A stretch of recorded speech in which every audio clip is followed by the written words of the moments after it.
পৃথিবীরও শেষ প্রান্ত আছে, যেখান থেকে আপনি চাইলেও আর সামনে যেতে পারবেন না। এমন এক জায়গা, যে জায়গায় গেলে গা গোলাতে শুরু করবে, বমি বমি ভাব হবে, আর একবার নিচের দিকে তাকালে মাথা ঘুরে পড়ে যাওয়ার সম্ভাবনা সব থেকে বেশি। পৃথিবীর শেষ প্রান্তে যেতে হলে আপনাকে নরওয়েতে যেতে হবে, যদিও সেখানে পৌঁছানো খুব কঠিন। নরওয়ের লগাল্যান্ড প্রদেশের ক্যানফোর্থ থেকে 8 কিলোমিটার পথ পার দিতে হবে। তারপর আরও 4 কিলোমিটার পথ এগোতে হবে, এবং এই পথটা খুবই কঠিন, পাহাড়ি, পাথরে এবং কখনো কখনো জলাশয় পার হতে হয়। এ কারণেই কেউ এই পথে যেতে চায় না, তবে যারা যান তারা পৃথিবীর অন্যতম দর্শনীয় স্থান দেখতে পান। যদি আপনি সেখানে যেতে চান, তবে সম্পূর্ণভাবে আপনার ঝুঁকিতে যেতে হবে, কারণ এই দেশের সরকার কোনো দায়িত্ব নেয় না। মূল কারণ হলো, এই জায়গা মাটি থেকে 1982 ফুট উচ্চতায় অবস্থিত। পৃথিবীর শেষ প্রান্তে যাওয়া মানে আর সামনে এগোনো সম্ভব নয়, শুধু সামনে তাকিয়ে থাকতে হবে। এই জায়গার নাম ফ্রাওয়েকুলেন বা প্লাস্টিক রক নামেও পরিচিত।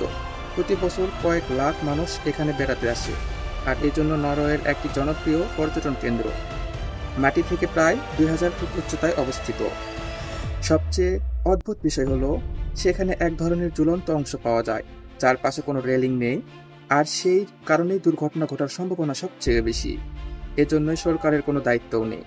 এছাড়া এখানকার বাতাস এতটাই বিশুদ্ধ যে সেখানে বাতাস বোতলে ভরে নিয়ে যাওয়া যায়। পৃথিবীর শেষ প্রান্তের বাতাসের দাম প্রায় 1500 গুণ বেশি, যা 2017 সালে মিশন এমব্লোবিলপ 6 সিনেমার শুটিংয়ের জন্য এখানে 1 সপ্তাহ পর্যটন বন্ধ ছিল। হলিউড অভিনেতা টম ক্রুজ এখানে অসাধারণ অ্যাকশন দৃশ্য প্রদর্শন করেছিলেন।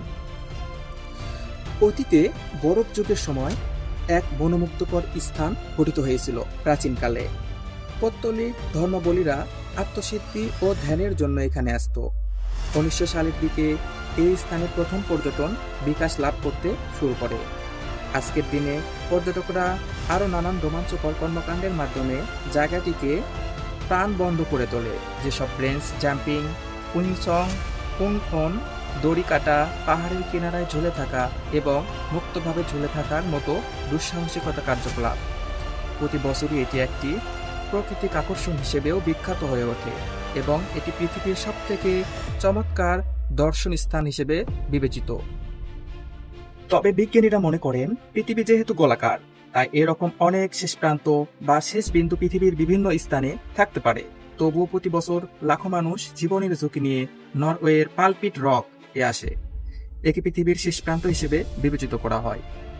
তো এতক্ষণ আপনাদের মাঝে ছিলাম মোহাম্মদ শিহাব ইসলাম। তো আপনাদের কাছে যদি ভিডিওটা ভালো লেগে থাকে, অবশ্যই চ্যানেলটি লাইক, কমেন্ট, শেয়ার এবং সাবস্ক্রাইব করে দেবেন। ধন্যবাদ।